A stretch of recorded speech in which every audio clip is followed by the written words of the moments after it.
We open up to a scene of this lovely lady bringing a strawberry cake to what looks like a maximum security prison. The guards scan her visitor's pass, then they scan the cake. The Evelyn-looking lady claims it's a cake. It's a cake. But the guards want to be vigilant. She's clean, so they let her in. The guards escort her to a vault at the end of the corridor, where they seek and open one of it. One of the guards tells Boris the animal here that he's got company. They let the girl in, and Boris claims that her letters help him pull through in prison, while the lady compliments his looks. Little too much tongue action there, and the guards tell Boris to shove it back in his mouth. Boris requests the cake to be cut up, but this pig thinks ruining the cake would be funny. Boris warns him against it. Oh, I wouldn't do that. But he does it anyways, and surprise, there's a little insectoid there that bites and flings spikes at the guards, ending them. Boris then commands the little critter to free him from the chains, then chews through the metal like styrofoam. Boris recalls the little guy back in the opening on his hand. Ew. Then SWAT arrive. Boris spikes the guards he encounters and makes his way to the weapons room. A man a taste. Boris asking his lady to take the big one. Then they get through the halls. One prisoner named Obadiah Price shouts to take him with him, but he spikes him instead. Boris and his lady get to the end of the corridor where he smells danger. Correct on that, because he busts through the door and a large squad of SWAT are outside, guns pointed. They tell him to stand down. There's too many of us. But he opens up a window forcibly instead. This sends the feds flying, as this prison is in the vacuum of space. Boris's lady also flies off, but he grabs a hold of her. That's until he lets go. But he thanks her for the cake. We did love the cake. Boris then jumps outside, where the site of the first lunar landing is still there. Boris then vows to rewrite history. On Earth, our two boys in black, Agents K and J. K introduces the crowd to Agent J. Then he introduces him to the neuralizer. He fires it up and lectures the crowd to turn their phones off whenever they're in a plane, because a satellite receiving the signals will end up like the one behind him. Agent K gets some food, and J is quite the chatterbox. The two agents get into their car, but J is quite nervous for K tonight because he's been tasked to say a eulogy. K tells J to calm down. Don't worry. As he worked with the one being buried for 40 years, he's got a banger of a speech for tonight. Back at the Men in Black headquarters, some aliens play for the funeral, while a big crowd of agents and aliens gather around at the memorial. K is then called to give his eulogy for the fallen agent. He then just basically says that the fallen agent never shared a single detail of his personal life and leaves the stage. J is bewildered by this display, and then Agent O is tasked to give her eulogy. K returns to J, and then O talks in alien language, which just sounds like a squirrel getting his nuts torn off. The funeral ends, K and J are seen cruising in the city streets. Jay is giving K a stare, and Jay says what's on his mind. He wants K to be better at his own funeral. You know, say something worthwhile. O gives him a ring, and she says there's an intestinal alien situation going downtown. Thank you all. But Jay asks how he got so old and cranky. K says he won't ask the question he doesn't want an answer to. Elsewhere, an electronics shop. This dude named Jeffrey Price is just straight up jamming, and then Boris the animal comes to him. He doesn't know him, but Boris knows him through his father. Boris says he wants a device that'll allow him to go back in time, maim someone before they could tear his arm off. K and J arrive at an Asian restaurant, where Mr. Wu here wants to show him to their table, because they're regulars. K just wants to see the tanks in the back, but Wu feigns ignorance. The two agents see through this deception, so he's forced to show him the kitchen. Inside, there's a giant predatory fish and a deflated blobfish. K tells Wu his business is a bit illegal, selling unlicensed alien consumables.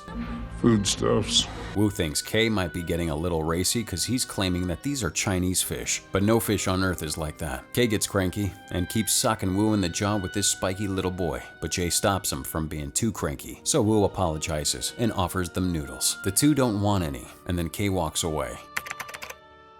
Eventually, they take the freaky-looking noodles, and Jay talks to K about how he was too aggressive with Wu. Then they talk about their daddy issues like grown men, but K notices something fishy going on with the other customers in the restaurant. That's not right. O then calls, but K already has it figured out. The ship that crashed before was Boris the Animals, and that he had a taste for what Wu was selling. The shop is signed to close, and K and J talk about who's shooting who. Guns out, people. All parties fire their beams. K moves in the kitchen, but he's attacked by the chef. J handles the rest of the freaks outside, and he finds himself hiding with the screaming employee. K's beating the chef with a frying pan, then finds Wu spiked to the wall. Jay's work is done until that giant alien fish attacks him. He frees himself from the jaws with mustard, and then rips its heart out. Fatality. Upstairs, K gets ambushed by Boris. K says he hasn't changed during the last 40 years. We'll see about that.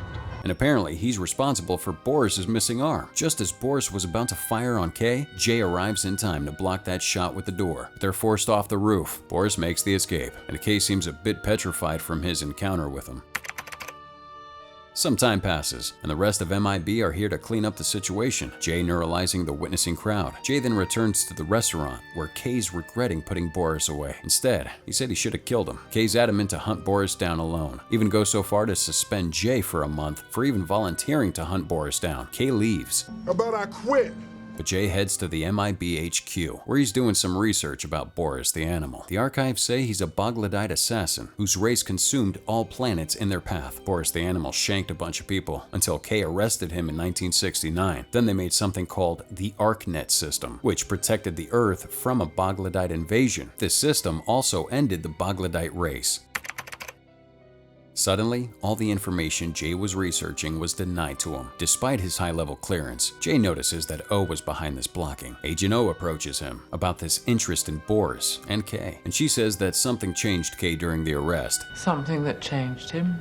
And leaves him with what Kay said. Don't ask questions you don't want the answer to. Jay takes the rest of the night off, so he does the right thing, plays video games. Suddenly, Kay calls him up and tells him the most powerful destructive force in the universe is regret. Right on. Jay feels empty-handed after that conversation, so he hangs up. At Kay's home, he opens a secret weapons vault and takes one of the blasters, fires it up, then suddenly disappears into thin air. Things start to change all around, and Jay feels it. Okay. So he goes to Kay's apartment, but it's now inhabited by a normal suburban family. Well, Jay's confused, so he's drinking some choco milk and leaves. He heads for HQ, and the front man there seems to be new. Then this guy shows up. He's being too close to Jay, but he thanks him for the mission he did with him yesterday. He's all chatty and friendly with him, so he's asking around who that guy was. And he's Agent AA, Jay's partner. Well, he's really weirded out, so bring on another glass of choco milk. And it seems like no one here knows who Kay is. Jay thinks it's a prank, so he commends everyone at HQ for their elaborate performance. Agent O tells him to just quiet down, so Jay's asking where Kay is, and even she doesn't know. He describes him in intricate detail, and so Agent O takes him to a bust of Agent K. She says Kay has been gone for 40 years. O then shows him an archive report that Boris was the one that ended Kay, and he went back to his homeworld. But then O calls in a psych team for him. Jay is persistent to know what happened to Kay, even going so far as to describe his exact mannerisms and his distaste for morning coffee. Experiencing headaches, dizziness. O is in disbelief that he knows this information, and she sees Jay's sudden obsession with chocolate milk. Jay also got dizzy, aggression, and loss of balance all recently, so it's either one of two things. One is it might be because of a disgusting infection tick inside his skull, so she slaps him. It's not that one. O takes him to her office, and it might be two, a break in the timeline. Jay's in disbelief that time travel exists. Time travel. Time travel. But it's classified, above his pay grade. O says that Obadiah Price was the one who made time travel possible, but now he's locked away in the Lunar Max prison. Jay mentions that's where Boris was locked up, so O thinks if Boris did all that, then there's serious danger ahead. Just in time, the Bogladites launched their invasion against Earth, so there's no K. There's no Arcanet defense system, and Jay needs to figure out how to stop Boris from going back in time and ending Kay. So Agent O tasks him with finding Obadiah's son, Jeffrey. With that, he rushes out of HQ. He heads for the electronics store Jeffrey runs, and he's held at Blaster Point. You helped Boris the animal time jump. Jeffrey admits he helped Boris the animal time travel, and Jay even sees the date where Boris was sent to. Jeff thinks it's only a tiny incident, but Jay makes him look at a bigger picture, and there's a Bogladite invasion going on. Jay's asking Jeffrey to send him back in time so he could vaporize the younger Boris and stop him from ever existing. He's going to camp out a day earlier to get the jump on him, since Boris is going to end someone during that date. Jeffrey then shows him the time machine, and it's a pendant. No, I mean really high. Jeffrey says he's got to jump the building to initiate the time jump, quite literally. He needs to be fast enough to time travel, so he makes the jump while the Bogladite army interrupts him. The time jump happens, and he witnesses history unfold. He's taken back to the top of the building and then clumps down and is asking the date. Welcome to July 15th, 1969. He pulls a GTA on someone's car. And then somewhere else, a younger Boris is seen in the carnival. Far out, man. Back to Jay. The cops pull up on him. Back in the dark ages, racism was kinda cool, so they search him. Finding the blaster and neuralizer, he uses reverse psychology and the cops use it on themselves. After lecturing the cops about racism, Jay heads for the carnival. He is going to give the human Where Boris is confronting Roman the Fabulist. Boris is looking for something called the Arcanet, but Roman says he's too late. Jay rushes in, and Roman's already game ended, and Boris is on the run. Then someone has Jay at blaster point. It's Kay. He's happy to see him, but Kay's also happy to shock him unconscious. Jay wakes up at MIB HQ, where he's questioned by Kay on who he is. Kay's weirded out he knows his name. How do you know my name? And then Jay recognizes a younger O when she comes in. Kay then has Jay escorted to a very big neuralizer. Try as Jay might, he gives Kay one piece of advice before he gets mind wiped. It was to end Boris, not arrest him. Kay then gives him a chance and frees him. He explains quickly that he's basically a time traveler here to eliminate Boris. Kay believes this whole shtick. All right. Outside, they get into Kay's car, and since Jay meant to eliminate Boris by now, he doesn't know what happens next. All he knows is that Boris goes to a factory. Luck is on their side though, cause Kay found a matchbook in Roman's remains, and Kay knows where he might be headed. During the entire ride, Jay's smiling at Kay creepily, since he's happy to see him again, albeit a younger version. They arrive at a bowling alley, but Kay cuffs Jay to the steering wheel and tells him to sit tight. Inside, Kay wants to see the boss, but he gets a Mexican standoff instead. Luckily, Jay rescues his tuckus, He's busy. and they interrogate the other guy by using his head as a bowling ball. He gives up the location of the boss of this fine establishment, and then Jay bowls him again. They go to the office, and I guess Boris already got here. The two, along with a call from Agent O, deduce that Boris is hunting refugees from planets that the Boglodites supposedly wiped out. Kay knows this specific factory Boris is headed for, so they drive off. Arriving at this place, Jay needs his funky space blaster, but Kay just gives him a regular revolver. The two agents arrive at a fashion show. Then they find the legendary Andy Warhol. He's a bit of a slow talker, so they take him out back, and it turns out it was a disguise, since Agent W here is actually one of them. Too bad Andy's a bit stiff, so Jay goes out to check the perimeter, while Kay tells W what they're after, a Boglodite madman. Agent W thinks otherwise, and he might be after this guy, Griffin the Arcanet. Ironically, Jay talks to him, and he's chock full of predictions. W says this guy lives in an infinite number of timelines, which speaks for itself considering he already knows so much from Agent J. Kay! Kay comes in, but Griffin says he's gotta go since he knows Boris is coming for him. Speak of the devil, there's our man. He spikes a few people before a few gunshots are fired on him. Jay tried to gun him down, but his bike was too fast. Now Jay's freaking out because they're running out of time to stop this guy. And Griffin has gone missing, so they get pie, cause it helps with figuring things out. I'm with you, Kay. At the diner, Kay takes 10 minutes to pick something, so Jay does his routine for him and orders for the both. For the first time, Kay allows Jay to pry into his private life, so Jay's asking what the deal is between him and O. He reveals that apparently he had fun with O and sorta had a thing. Then Jay realizes Kay was full of life before, so he's wondering what happened to make him so gray. I got you. Some guys talk about baseball stuff while entering the diner, and Jay realizes where Griffin might be. At a baseball park, Kay gives Jay his equipment back. Then they meet Griffin again. He's cheering for a game that hasn't happened yet, so he holds them both and shows them amazing temporal powers. He says he could see all the futures, but he can't tell which one will happen until it happens. Jay's asking for what Griffin wanted to give. He says it's in the popcorn box. It's my favorite moment in human history. Apparently, it's a shield, and it's also the Arcanet system. Due to being distracted from all the futures about to happen, Griffin gets nabbed by Boris and busts the boy's car. Good thing Kay has mono wheels. They zip after Boris, going through cars and a lot of chaotic traffic. Boris steals the box from Griffin, but the men in black are just in time to rescue him, and then they fire on Boris, making him crash in the street. Jay gets to the scene, but no Boris. Ironically, here he is, in his older version. The younger Boris is seen opening the box, but all it has is candy. Enter the older Boris. The two get a very loud greeting with each other as they argue what to do. Older Boris offers to help so they'll be able to prevent the Arcanet from being deployed. They get to eliminate Kay and invade Earth. Then they get to keep both their arms. Now somewhere near the coast, they put Griffin down, and he shows the real Arcanet's power source, which is in his head. This will save your world.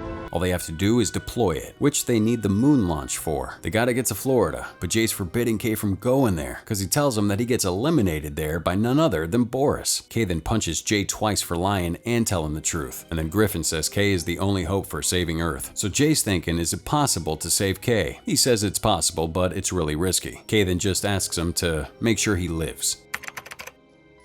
Hours later, they get to HQ, where O's showing off these giant jetpacks. They strap themselves and, along with Griffin, they take off. Welcome to Florida. They made record time. They set the jetpacks down somewhere green and discreet. They walk to the front of the launch pad's gate, and it looks like some soldiers guarding the place are headed their way. They ready the neuralizers. This is a restricted area. But Griffin says the only way to get to the future they wanted is to tell them the truth. Of course, this gets him restrained. The colonel talks to him and Kay tells him the truth this time, but they get sacked again. That's until Griffin convinces him with his time powers. The colonel shows him to the rocket, but the Griffin says he needs to go, so he tells Jay once Boris's arm is torn off, Kay will survive, then Jay should leave. They get to the rocket, but then Boris ambushes Jay. Kay gets to the top, but the younger Boris ambushes him. He throws Kay off, and just as old Boris was about to spike him, Jay distracts him. Jay throws himself at Boris and turns back time to track his movements. With this set, Jay throws Boris off the tower as he's plummeting to his demise. Kay then shoots off younger Boris's arm and installs the Arcanet system. Both of them bounce out of there and the rocket launches, causing the Arcanet to be installed in the atmosphere. The colonel and Kay congratulate each other, but younger Boris shows up to spike the colonel. This time, however, Kay ends Boris once and for all. Turns out the colonel is Jay's long-lost father, and Kay meets a child version of Jay. Jay's watching all this unfold. My dad gave it to me. And Kay neuralizes the child. After this tearful event, Jay goes back to the present and everything seems to be normal again. He meets Kay at a diner and they talk about what happened. So he shows him a watch Jay's father gave to him as a kid. He says thanks and rides off, but it's revealed that Griffin was there watching him, specifically watching Kay, to see if he leaves a tip and prevents a meteor from crashing into Earth. So let's go forward in time, because that's it for Men in Black 3. What'd you guys think about the boys time traveling? Let us know in the comments below using that hashtag Cinema Recap. This was Men in Black 3 by Columbia Pictures, starring Will Smith, Tommy Lee Jones, and Josh Brolin. Look into that red light. Remember anything? No? Well, welcome to Cinema No, I'm just joking. See you later.